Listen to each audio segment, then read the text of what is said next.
NBI itinangging naglabas sila ng kopya ng CCTV footage ng pagpupulong ni na dating Congressman Jing Paras at kampo ng talent manager ng mga Viva Max. Huwag na sa mga sex scandal plot laban kay Secretary Ralph Recto. RS15, Giselle Ricafort, please come in. Giselle? Itinanggi na kay ni NBI Director Attorney Melvin Matibag na sila yung naglabas ng kopya ng CCTV footage ng pulong ni dating Congressman Jing Paras at kampo ng arestadong talent manager kaugnay ng tangkang pag-set up di umano sa sex scandal laban kay Executive Secretary Ralph Recto. Sa ambush interview dito sa Pasay City, sinabi ni Matibag na makikipag-ugnayan ng Bureau sa pinagmulan ng footage upang makumpara ito sa hawak nilang ebidensya ngayon. Isasalang rin anya ito sa authentication at verification. Pero kung parehas, idiniin ni Matibag na patunay itong may pruweba talaga silang hawak at hindi ito malabutete kagaya ng sinasabi ng kampo ni Paras.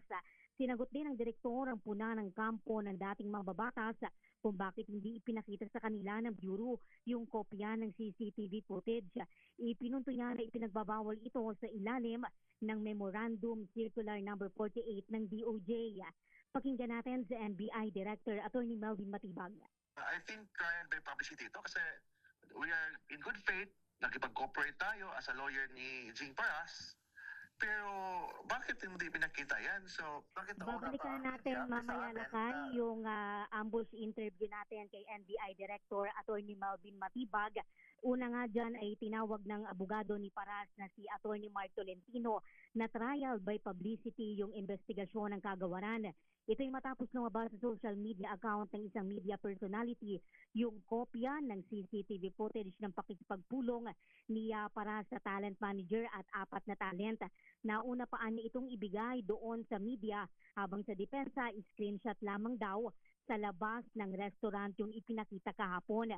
Nauunawaan naman daw ni Tolentino yung rules na hindi muna maaaring ipakita sa kanila yung mga ebidensya pero labag daw sa confidentiality at due process ng kanyang kliyente yung pagsasapubliko ng footage. Idiniin naman niya na hindi ebidensya yung pulong na may nangyaring criminal activity, may plano laban kay Recto o merong human trafficking. Pakinggan natin yung bahagi ng panayam natin kay Attorney Mark Tolentino. I think trial by publicity ito kasi we are in good faith, nakipag-cooperate tayo as a lawyer ni Jing Paras.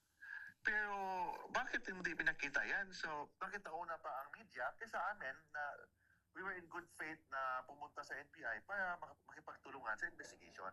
Yung nangyari ngayon is trial by publicity. Yung investigation, hindi based on evidence, but based on speculation, based sa chismis, based on merit. Only prove that there's only a meeting. But hindi yun prove na may human trafficking, may mga criminal activities na planong gagawin or Narito naman lakay yung sagot dyan ni NBI Director Attorney Melvin Matibag. First of all, categorically I will say we did not release any video. Hindi sa amin yun. So actually right now, we will ask coordination with the person na nakapag-release niyan. Baka probably they can provide us the copy so we can compare it with the CCTV na meron kami. So yung sinasabing ba't hindi nag-release sa kanila, we cannot because we are guided by Memorandum Circular 48 ng DOJ na hindi namin pwedeng i-release. No? But the thing is, nandiyan yung CCTV na yan, it's subject to verification and authentication. Ang kailangang malaman natin ngayon is kung yung lumabas sa CCTV, parehas nung meron kami. Ngayon, kung parehas yan, then merong ebidensya talaga. Hindi pala botete yung ebidensya. Di ba? May lumalabas talaga na ebidensya. No? Now that the CCTV is there, then mas maganda nga for them dahil they can react, they can make their reaction. But apparently, the way they are reacting, parang nagagalit sila na ba't may lumalabas yung CCTV. Ito si Giselle Ricafort para sa DZRH, una sa Pilipinas.